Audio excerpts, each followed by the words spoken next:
Hello mga ka-idol, for today's video, ayan nga mga ka-idol, dito nga tayo ay nagbibiyahe tayo dito mga ka-idol, punta tayo dun sa Bugsayan Bitito National High School, ayan.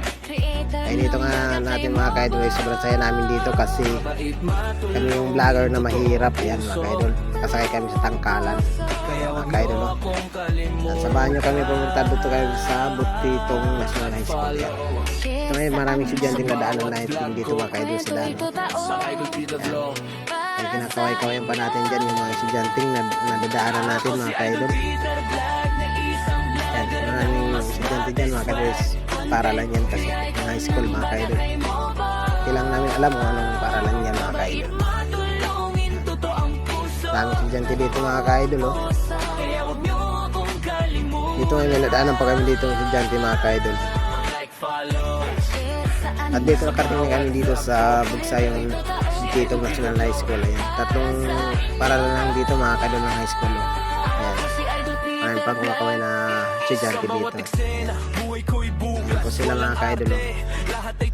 May isang paralan dyan, unit na yung ginagamit ng mga ka-idol. At dito nga mga ka-idol ay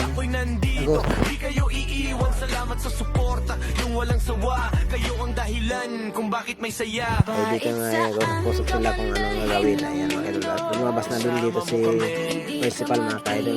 Saka dito nga mga ka-idol ay nagbibigay na tayo dito ng school supply mga ka-idol. Ayan. Bibigyan na tayo dito ng school supply sa mga bata mga ka-idol. Dito sa baba hanggang dun sa taas magbibigay tayo. Ayan mga ka-idol. Dito na tayo sa taas magbibigay mga ka-idol. Sobrang saya dito ng mga bata mga ka-idol sa kanilang natanggap na school supply mga ka-idol kahit kunti lang. Kaya sobrang saya nila mga ka-idol. Ayan, sobrang saya nila dito mga ka-idol. Mga ka-idol, samahan nyo lang ako manood.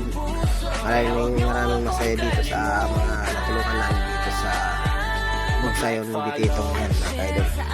Ay salamat nga pala dito kay founder namin na si Dez Saragosa. Yan. Siya po ang mabuting kalooban nagbigay nito sa mga bata mga ka-idol para maging masaya itong mga bata dahil po sa kanya mga ka-idol.